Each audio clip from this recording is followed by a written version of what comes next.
అడగవే అమ్మా నా తెలంగాణల గోసలెందుకు అడగవే అమ్మా ఏమి పనులు చేసినారు ఎందుకు ఈ విజయ సభలు ఏమి పనులు చేసినారు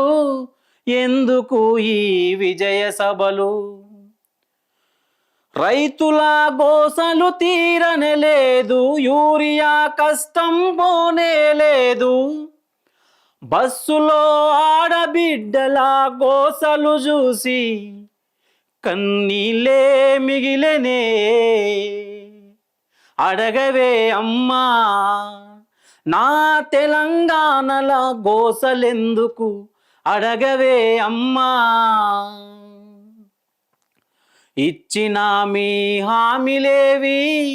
చేసిన మీ పనులు ఏవి పెద్దల ఇండ్లని కూల్చని మీరు పేదల రక్తం తాగే తీరు మా తెలంగాణలో ప్రజలకెప్పుడు ఇక అర్థం అవుతుందో అడగవే అమ్మా నా తెలంగాణల గోసలెందుకు అడగవే అమ్మా ఏమి పనులు చేసినారు ఎందుకు ఈ విజయ సభలు